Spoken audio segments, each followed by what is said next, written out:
En Econoticias, el tema del día. Crisis financiera de los hospitales del Tolima. ¿Se deben acabar las EPS en Colombia? Es el gran tema del día de hoy en Econoticias. Tenemos tres grandes invitados: el gerente del Hospital Federico Lleras Acosta, el principal centro hospitalario del Tolima y uno de los más importantes de Colombia. Muy buenos días, doctor Luis Eduardo. Muy buenos días, muchas gracias por la invitación. Sí, grande el problema que tenemos hoy con el tema de las EPS y con el tema de los giros de los recursos de la prestación de los servicios de salud. Saludamos al doctor en pensamiento complejo con tesis doctoral en gestión hospitalaria, especialista en administración pública, magíster en gestión de organizaciones y administrador de la salud de la U de Antioquia, el doctor Óscar Salazar Duque. Bienvenido a Econoticias de Ecos del Conveima, doctor Óscar. Mucho gusto, Juan Pablo. ¿Cómo ha estado, doctor? Muy bien, gracias a Dios, muy bien. Bueno, y ahora me es un placer saludar desde el departamento de Antioquia a un gran amigo de muchos años de nuestra casa radial. Fue decano de la Facultad Nacional de Salud Pública de la Universidad de Antioquia y también doctor en Ciencias Sociosanitarias y Humanidades Médicas de la Complutense de Madrid, magíster en Salud Pública de la U de Antioquia y médico de la misma universidad con grandes estudios complementarios, al doctor Álvaro Cardona, vía Zoom. Doctor Álvaro, activar su micrófono. Muy buenos días, bienvenido a Econoticias de Ecos del Conveima en Ibagué, Tolima. Buenos días, apreciado periodista y antiguo amigo Juan Pablo. Estoy muy complacido de estar con usted, igual con sus otros invitados. Estoy a su disposición. Doctor Álvaro, ¿deben acabarse las EPS en Colombia o deben reformarse y volverse prestadores de salud?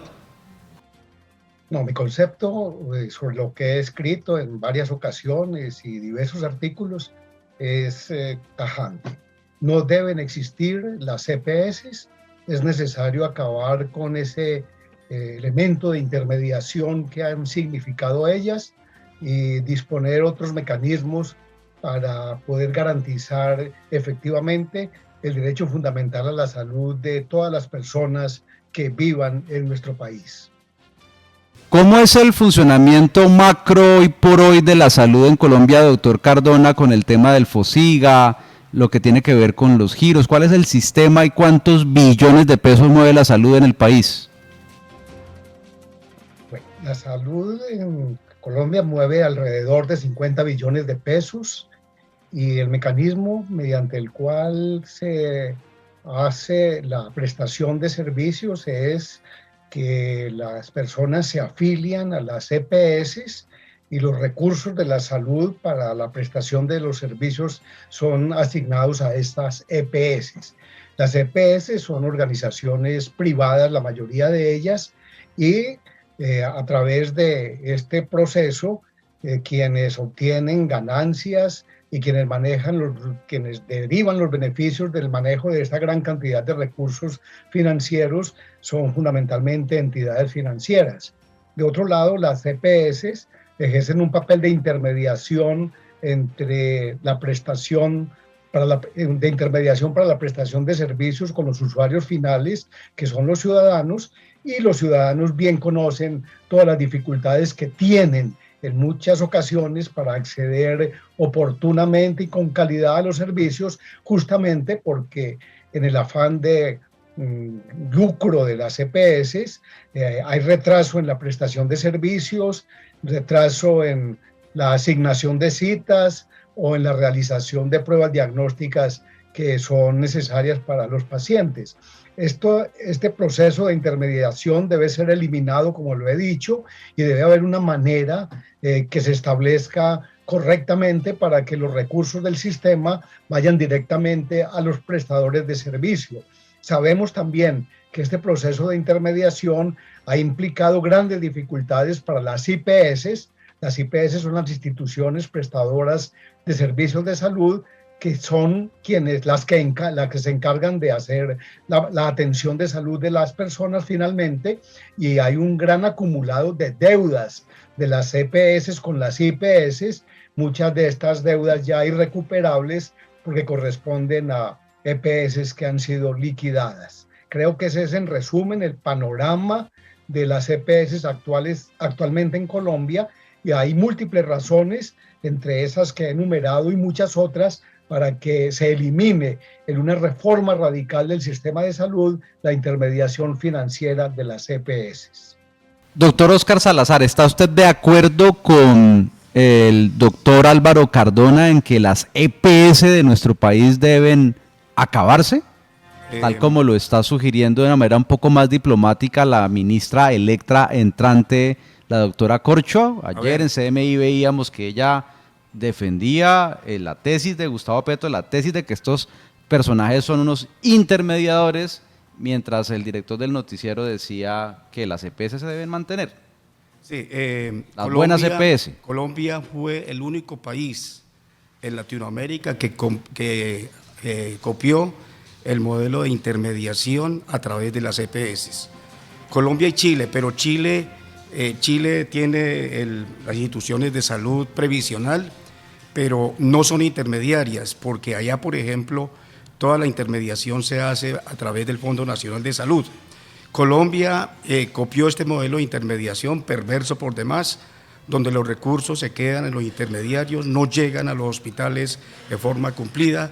Las EPS le ponen las condiciones a los prestadores de servicios de salud en tarifas ínfimas que muchas veces no recuperan los costos de operación.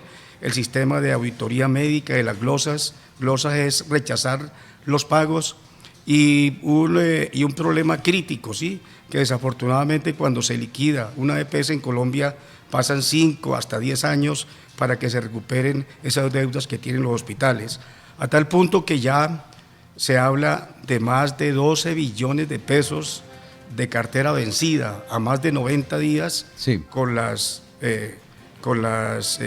hospitales y clínicas. Pero doctor Salazar, ¿cómo hacer para dejar el miedo de volver al viejo sistema del seguro social? ¿En qué se diferenciaría el modelo que presentaría Gustavo Petro para reformar la salud en Colombia a lo que ya fracasó en el pasado, teniendo en cuenta que ni lo del pasado ni lo de ahora nos sirve como tal? Sí, no hay modelo de salud perfecto, eso es importante, pero tengamos en cuenta que las condiciones tecnológicas, el modelo de salud anterior venía desde el año de 1900, qué sé yo, 40 y pico, con la conformación del Seguro Social, y lógicamente no teníamos los avances del Big Data y de las tecnologías, donde en este momento los países pues pueden manejar gran parte de ese modelo de aseguramiento y gran parte de esa información a través de esos mecanismos. Pero ahí lo importante es la responsabilidad, el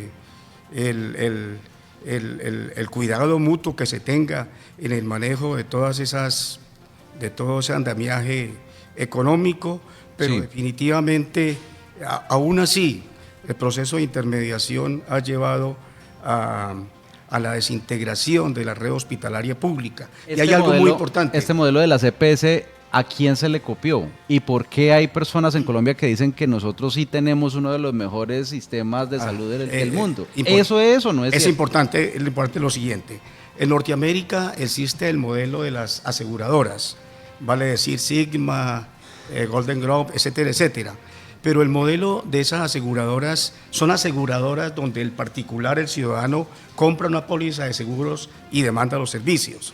Aquí copiamos parte del modelo, pero aquí lo clave es que esas entidades se organizaron con recursos públicos, con la suma de la UPC, de los 50 millones de colombianos que aportan mensualmente a esos recursos, y esos entes intermediarios son los que han generado toda la cantidad de problemas por las dificultades en el giro oportuno. Pero hay algo muy importante, mire, la misma ONU, la misma Organización Mundial de la Salud, la OPS, ¿sí?, hablan de la necesidad de prestar los servicios de salud pública, por ejemplo, a través de la red hospitalaria pública.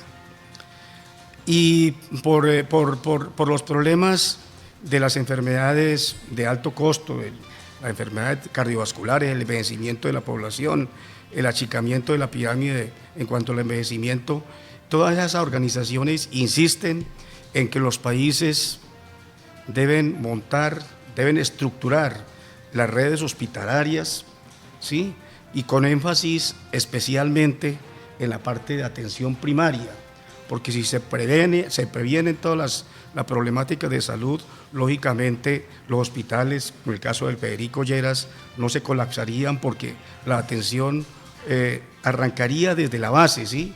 Desde los centros y puestos de salud, a cambio de los alcaldes, los hospitales de segundo nivel, en el caso del Tolima pues ya sabemos cuáles son, de tal manera que se organizaría esa red hospitalaria pública con el propósito de prestar servicios oportunos y seguramente se reducirían todos esos costos de la intermediación que equivale al 10% de la UPC que paga el Estado y las personas individuales por cada cotización, y lógicamente esos recursos se pueden invertir mejor en el mejoramiento de las condiciones de esa red hospitalaria en que tanto énfasis hacen esos organismos internacionales. Doctor González, gerente del Hospital Federico Lleras Acosta, de los 17.000 y algo millones de pesos que no le giraron las EPS al sistema hospitalario público del Tolima en este mes, ¿cuánto corresponde a Federico Lleras, que le genera un hueco porque no ha podido pagar sus gastos de funcionamiento normales? ¿Y qué va a pasar y cuáles son esas EPS que más le adeudan? Bueno, Juan Pablo, es muy importante precisar que el Hospital Federico Lleras, después de facturar 7.000 millones de pesos, hoy factura 19.000 millones. De los 19.000 millones, los representativos en el régimen subsidiado, que equivale a 12.000 millones. Esto quiere decir que de acuerdo a lo que debía en su momento girar el ADRES, era aproximadamente 6.000 millones de pesos, y esos 6.000 millones pues no llegaron este mes. Este comportamiento no es de este mes, viene ocurriendo desde los últimos años. Creo que de acuerdo a lo que uno ha visto, digamos, con prácticamente el desarrollo de la resolución 2320 del 2011, llevamos 12 años, a pesar de que está arreglado, digamos, el tema del giro directo, pues los incumplimientos y a lo que debe, digamos, la EPS en su momento, digamos, cumplir, pues continuamos con prácticas indebidas, queriendo decir que los acuerdos de pago que en su momento se honran no hacen parte del giro directo, sino prácticamente de la cartera vencida o la cartera antigua que en su momento se da, cosa que no debería ocurrir porque son eventos que se desarrollan durante el mes y eventos que en su momento pues son notificados tanto a la EPS dentro de la erradicación. Y uno pues se hace la pregunta, ¿qué pasa con los recursos efectivamente de la salud? O sea, ¿para dónde van? ¿Por qué se desvían y no llegan a las instituciones? Hoy tenemos un grave problema, llevamos 12 días de retraso con la nómina, pero más allá de eso es el cumplimiento a los proveedores, a los terceros. Uno se pregunta, ¿qué va a ocurrir, digamos, si el comportamiento se agudiza? O sea, durante estos próximos 3 meses tenemos que tener en cuenta que estamos en un proceso en donde se está realizando un empalme, es un proceso de transición que prácticamente pues le deriva a uno grandes preguntas. Si realmente continúa el incumplimiento del giro, pues estamos casi toda la red pública, y no solo la red pública sino también la red privada, sumergidas a que efectivamente no podamos prestar servicios. Y el llamado siempre ha sido al gobierno nacional, o sea, se hace… ¿Cuál EPS es la que más le debe? En ese momento, digamos, el comportamiento o los grandes, digamos, empresas que están ahorita, digamos, en nuestra institución es Nueva EPS. Digamos, Nueva EPS tuvo una población grande cuando cerramos Medimás, se cerró Medimás, esta población pasó allá, tenemos Salud Total, tenemos en su momento… ¿Nueva EPS sigue siendo pública? Nueva EPS, digamos, tiene un comportamiento de público, igual nosotros, mixta, ella de ella es mixta. Okay. Y uno lo que pues siempre trata de revisar dentro del comportamiento de la cartera, por ejemplo, de Copsos, los giros de Copsos fueron en ese momento suspendidos y uno dice, bueno, ¿qué va a ocurrir? Continuaremos con las liquidaciones, que en su momento, digamos, el Estado no se ha hecho responsable de estas liquidaciones, o sea, seguimos con la situación de cartera que en su momento pues es de difícil recaudo y que efectivamente por más que se presentan las acreencias, hoy se califican estas EPS como con desequilibrio financiero y pues no van a honrar, digamos, las acreencias en su momento. Entonces la preocupación es grande, seguir prestando servicios hoy va a ser para nuestras instituciones no solamente públicas y privadas un riesgo, y lo más que uno pues, o sea, piensa, las personas se siguen enfermando porque no tenemos una salud pública adecuada, y eso viene desde hace muchos años. La atención primaria en nuestro país es deficiente, y consideramos de que, digamos, el llamado no es también solamente al Ministerio de Salud, la Supersalud, que es el ente que vigila y que regula dónde está, digamos, cuando este tipo de situaciones ocurren. Entonces, hoy tenemos una reunión importante, pero más allá de la reunión es que esto no persista en el tiempo. Yo tengo varias preguntas, 3 en una, doctor Cardona y doctor Salazar. Uno, ¿hay operación Tortuga de la CPS por el cambio de gobierno? Están atemorizados porque Petro las puede acabar, las puede reformar, puede reestructurar, lo que tanto se necesita en Colombia. Hay operación Tortuga. Segundo, ¿quiénes son los dueños de la CPS? Tercero, la Supersalud, que se ufana de haber liquidado algunas CPS que no funcionaron en este gobierno nacional, ¿por qué no se encarga también o se encargó de que pagaran? Porque ¿qué sacamos con liquidar si no les pagan la deuda a las IPS? 3 en una, doctor Cardona y doctor Salazar. Yo, más que conceptuar si hay operación Tortuga de las EPS, quisiera expresar condena a cualquier acción de saboteo al ejercicio de gobierno del presidente que recientemente hemos elegido. Yo quiero aprovechar esta ocasión de estar con ustedes para decir que el país, los colombianos, debemos rechazar con contundencia cualquier intento de saboteo a la adecuada gestión del nuevo gobierno. Los colombianos tuvimos el derecho a elegir a quien queremos que nos gobierne, y por tanto el sector privado debe de poner esa actitud negativa. El gobierno y el pueblo colombiano reclamó que se hicieran reformas. El pueblo colombiano tiene derecho a esas reformas. Debe permitirse que se hagan esas reformas. Y por tanto, en relación con el tema de la salud, creo que hay un reclamo mayoritario del pueblo colombiano. Fue una promesa del gobierno, del candidato que fue elegido presidente, de reformar el sistema de salud. Creo que hay que decirlo con toda precisión. Independientemente de quién esté al frente del Ministerio de Salud, lo importante es que se haga la reforma tal cual ha sido prometida al pueblo colombiano y tal cual el pueblo colombiano está esperando. En segundo lugar, los dueños de las EPS fundamentalmente es el sector financiero, quiere decir las corporaciones bancarias que hacen un gran negocio con todos estos recursos grandísimos que hacen parte del sistema de salud colombiano. Pero a mí me gustaría abundar en otro concepto, el concepto de por qué hay que acabar las EPS.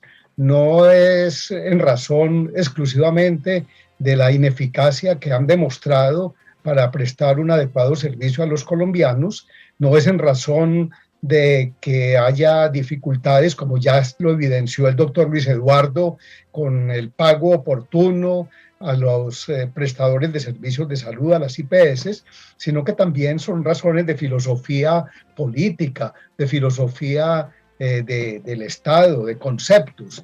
La salud debe ser una garantía de toda la sociedad para todos los miembros de esa sociedad, y la manera de hacerlo directamente compete al Estado. El Estado tiene que organizar, armonizar los mecanismos adecuados, sin corrupción, con la mayor eficiencia política, sin politiquería, para prestar esos servicios adecuados a la población.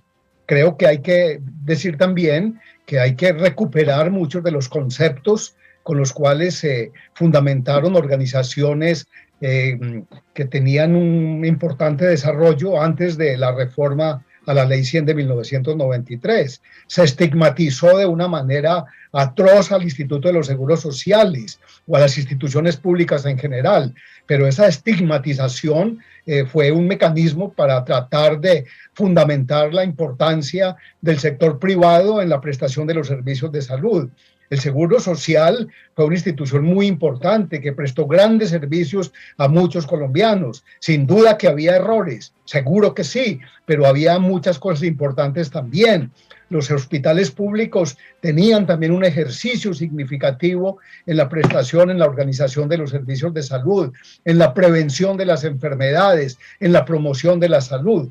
Y finalizo diciendo con esto, no solo hay que pensar en la adecuada atención de los servicios de salud a los colombianos, en la reconstitución de la red pública de instituciones de salud, para que el afán de lucro no sea la motivación fundamental, sino que la motivación sea la prestación adecuada de salud a los colombianos.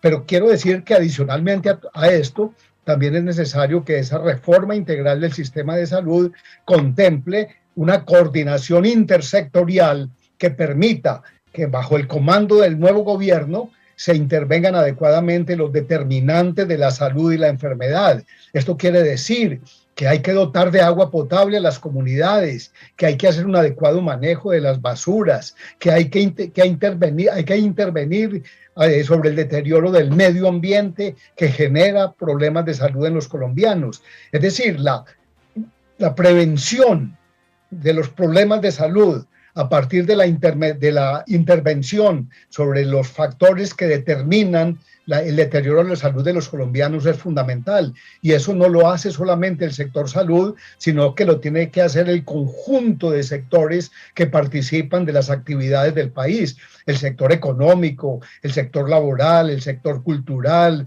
en fin, la cantidad de distintos sectores que conjuntamente pueden intervenir sobre esos determinantes de la salud y de la enfermedad de las sociedades. Esos conceptos me parece que es importante volverlos a tomar, a tener en cuenta en la discusión. Doctor Salazar, ¿hay políticos o ha habido políticos todos estos casi 30 años de Ley 100 del 93, dueños de EPS? Bueno, así como políticos que uno puede identificar, pero sí desafortunadamente... ¿Al interés en mantener las EPS en Colombia ha sido un interés netamente político vinculado al económico? Eso nos lleva a una aseveración más importante. Teniendo en cuenta todos los problemas que ha tenido el modelo de salud colombiano, todos los problemas que ha tenido la población, pues se han impuesto cantidad de tutelas, hasta 200.000 tutelas cada año, que para poder acceder a los servicios. Entonces, en el año 2008, la Corte Constitucional estableció las supertutelas T760, que teniendo en cuenta ese volumen tan abultado de tutelas, le ordenó al gobierno nacional establecer mecanismos, correcciones, hacer ajustes estructurales al modelo de salud colombiano, y la verdad,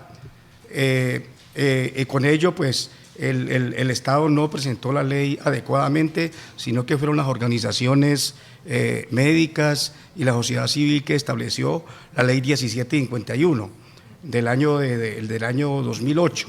Pero entonces lo que quiero llegar a lo siguiente: desafortunadamente, desde ese año para acá, ni los congresistas ni el mismo Ejecutivo han establecido mecanismos para reglamentar esa ley 1751. Entonces, cuando se preguntan, bueno, ¿y por qué ellos no han tomado la decisión de aplicar los correctivos que están ordenados por la Corte Constitucional? Entonces, muchas veces cuando se llega a la discusión, los congresistas no asisten, se retiran y la gente le pregunta, ¿y por qué no lo hacen? Entonces sí manifiestan que hay muchos intereses, hay muchas cuotas políticas, digamos así, en el manejo del tren directivo de las EPS, que hace que no cumplan adecuadamente su función. Entonces ahí en parte se contesta esa pregunta, pero que uno tenga información de que hay políticos que directamente tengan propiedades, pues no tengo la información pertinente. Pero sin duda lo habrán, ¿sí? En forma simulada o en forma simulada. Claro que sí. En el régimen contributivo, doctor González, ¿el Federico Lleras se ha fortalecido con este sistema de salud o solamente con el subsidiado? Se ha fortalecido, y esto quiere decir que de los 19.000 millones que factura, digamos, lo restante prácticamente hace parte del régimen contributivo y el régimen de excepción. Digamos que el hospital logró de alguna manera ¿Cuánto aumentar. facturan por contributivo? Por contributivo son aproximadamente 6.000, 5.000 millones de pesos mensuales. Pero acá quiero pues retomar lo que estaba hablando acá el doctor, y quiero decirle que efectivamente uno sí le preocupa es que en los últimos 5 años se han liquidado 17 EPS con aproximadamente 625.000 millones de pesos que no supimos que se hicieron. Entonces la preocupación, y acá pues como siempre pues nosotros que pertenecemos al sector, uno dice ¿qué pasa con los recursos de la salud? O sea, si no llegan a las instituciones, hay unas administradoras que administran esos recursos, hay un Estado que debe ser vigilante de los recursos. ¿Por qué los recursos, o sea, no quedan en Colombia o no están acá para poder de alguna manera pues honrar, digamos, esas deudas que en su momento se generan? Entonces sí le genera una gran preocupación. Digamos que el régimen contributivo pues no representa, digamos, la problemática hoy del giro directo, sin embargo son recursos que en su momento pues se hace una gestión para pues continuar el ejercicio del recaudo de la cartera, un recaudo de la cartera del Hospital Federico Lleras que hoy asciende a 198.000 millones de pesos, y que muchos de esos 198.000 pues están hoy en EPS liquidadas. Entonces la preocupación es constante. Yo sé que hoy los que ¿Cuánto se pierde la liquidez? ¿Todo? No, pues digamos que lo de Caprecon, digamos posiblemente recuperable, son 32.000 millones de pesos que están ahí. De lo que uno pues de pronto le preocupa son las que se están declarando hoy líquidas, y uno pues considera de que no debería ocurrir es el tema de la iliquidez. Sí, Correcto. Se supone que la superintendencia ha hecho de manera constante una vigilancia en la auditoría financiera que tienen estas EPS para poder tener una solidez y tener, digamos, el funcionamiento con el número de usuarios y con las UPCs asignadas. Doctor Cardona, una de las alternativas que da la ministra electa de Salud, Carolina Corcho, es que las EPS se vuelvan prestadores de salud. Hay algunas EPS que se han dedicado a hacer legalmente, creo yo, lo que se conoce como la integración vertical. Creo que la integración vertical en Colombia está permitida en la salud hasta el 30%. 30%. ¿Ustedes no creen que los dueños de las EPS han abusado de esa figura del 30% de integración vertical, y por debajo de la mesa hay dueños soterrados a través de terceras personas, dueños de IPS que podrían de alguna manera también lucrarse de este negocio? 1. Y 2, ¿ustedes están de acuerdo con esa tesis de que las EPS se vuelvan IPS las que ya tienen montadas sus propias sedes, y que de alguna manera eso en este momento ha podido perjudicar también a otros prestadores de la salud que no se encuentran en sus propias redes? Doctor Álvaro. Sí, doctor, periodista Juan Pablo. No debe quedar ninguna duda de que en el juego de intereses privados, gran cantidad de los recursos se ha redireccionado hacia el favorecimiento de clínicas privadas que también en gran proporción son de propiedad de las mismas EPS o de los mismos dueños de las EPS. De eso no debe quedar ninguna duda, además porque si uno observa en términos generales el panorama de prestadores de servicios de salud en el país, lo que se ha fortalecido tremendamente después de aprobada la Ley 100 de 1993 han sido las clínicas y hospitales privados, y paralelamente a un deterioro progresivo de las instituciones públicas. Quiere decir, los hospitales locales, los hospitales regionales, los hospitales de tercer nivel, etcétera. Todo esto debe corregirse. Y yo no sé cuál será el planteamiento de la nueva ministra, por eso quiero insistir que lo que los colombianos debemos reclamar es que se haga una reforma integral de acuerdo con los parámetros dictados por la filosofía política y por los planteamientos históricos y consolidados de la salud pública. Y no tiene ningún sentido que se esté pensando en que los recursos que se quitan a las IPS vayan a volverse recursos de apropiación privada por parte de un sector privado como las IPS por parte de las clínicas de las EPS. Yo creo que la tarea fundamental, y ese es el llamado a la ministra Corcho, es el llamado al gobierno Petro, la tarea fundamental, además de la eliminación de la intermediación financiera de las EPS, es el fortalecimiento de la red pública de servicios. Hay que volver a fortalecer los hospitales locales, los hospitales regionales, los hospitales de alto nivel, para que haya una buena prestación de servicios de salud. En tanto que esa red se constituya y todavía sea insuficiente con ella para prestar servicios, se contratará entidades privadas, pero lo fundamental y el objetivo a largo plazo es que la gran mayoría de los servicios de salud sean prestados por instituciones públicas, por instituciones prestadoras de servicios de salud públicas, donde lo que prime es la voluntad de atender adecuadamente la salud de los colombianos y no el interés de lucro. Yo quiero insistir con esto. Hay que hacer las reformas tal cual las está esperando el pueblo colombiano, y creo que en esto no puede haber conciliaciones innecesarias e imprudentes con el sector privado, por el temor que pueda existir de que ellas comiencen a interponer obstáculos a esa reforma necesaria del país. ¿Qué piensa usted por último de esa tesis del doctor Cardona? ¿Hay que permitir que las EPS se vuelvan IPS con su propia red, como lo puede sugerir Carolina Corcho, o hay que ser radical y quitarles el poder total a las EPS? Yo creo lo siguiente, a ver, lo que uno ve en Colombia tiene un problema de déficit de camas instaladas. Miremos el caso de Ibagué concretamente, ¿sí? Entonces, en la medida en que esas IPS vinculadas a las EPS logren prestar los servicios de salud en forma, en libertad de competencia con las demás instituciones, pues lógicamente se logra un avance significativo en ese aspecto. Luego se debe aprovechar esa capacidad instalada de esas IPS, ¿sí?, con el propósito de fortalecer la prestación del servicio.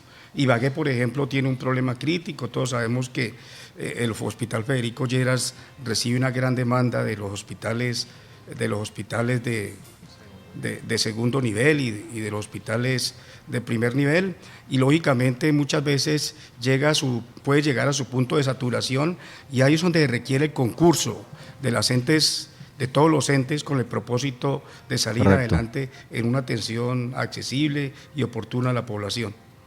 Doctor González, si usted no conocía al doctor Salazar, él se ganó el concurso de méritos de la gerencia del Hospital Federico Lleras Acosta en el 2014, en la gobernación de Delgado Peñón. El señor Mauricio Jaramillo, su jefe político, al parecer no lo dejó llegar al cargo, le tocó demandar en tribunal administrativo, creo que se fue a apelación al Consejo de Estado, 6 años, se ganó el proceso. Sí, claro.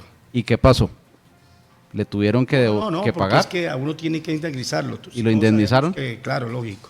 La acción de repetición contra los responsables? Pues yo le comuniqué a la gobernación sobre el particular para que hicieran. Usted se ganó el concurso hace 8 años. Hace 6 años, sí, 8 años, sí, lógicamente. Entonces, ese es el proceso. Lógicamente, ¿cuál es uno de los problemas críticos? Que se desmontó. ¿Quién se ganó ese como proceso? Reyes, ¿no?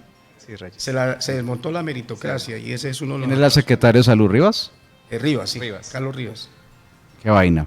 Doctor Luis Eduardo González, gracias por estar con nosotros hoy en Econoticias de Ecos del Conveima, gerente del Hospital Federico Lleras Acosta, el principal centro hospitalario del Tolima. Y ojalá, gracias, Juan Pablo. ¿Cuándo le paga entonces a los empleados que están oyendo Estamos esperando unos Econoticias? acuerdos de pago, y la idea es honrar de verdad esos compromisos, y más con el tema de los trabajadores.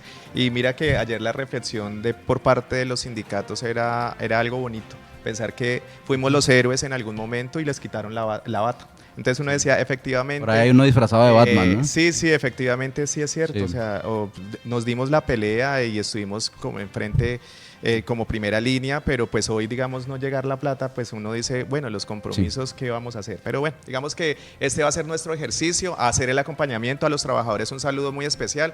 Aquí seguiremos trabajando por ellos. Precisamente hoy tenemos una reunión en la Gobernación del Tolima. Vienen delegados tanto del ADRES como delegados de la Superintendencia, un llamado que hizo el gobernador, y creemos nosotros de que pues queremos visibilizar, y yo creo que el tema no es solamente aquí en el Tolima, yo creo que eso es un tema que viene ocurriendo a nivel nacional. Ojalá no sea, digamos, prácticamente algo que le quieren dejar al nuevo gobierno, porque es lo más visible que nosotros hoy analizamos, sí, y seguir en la tarea que el hospital pues continúa trabajando y será el hospital de todos. Doctor Oscar Salazar, gracias por estar con nosotros hoy en Econoticias, muy amable. Mucho gusto. Hemos Tenemos que hablar sobre la reforma de la ley 1751 más adelante. Con mucho gusto. Hay grandes retos para estos efectos. Con mucho gusto. Doctor Álvaro Cardona, exdecano de la Facultad de Salud Pública de la Universidad de Antioquia, toda una eminencia en el tema de la salud de nuestro país. Muchas gracias por haber compartido esta media hora hoy en Econoticias de Ecos del Conveima en Ibagué, Tolima. Usted es muy amable, doctor Álvaro. No, muchas gracias por su invitación, apreciado periodista Juan Pablo, y me despido también de los doctores Luis Eduardo y Oscar. Muchas gracias por haber compartido conmigo este programa. Hasta pronto. Muchas gracias, doctor. Muchas gracias.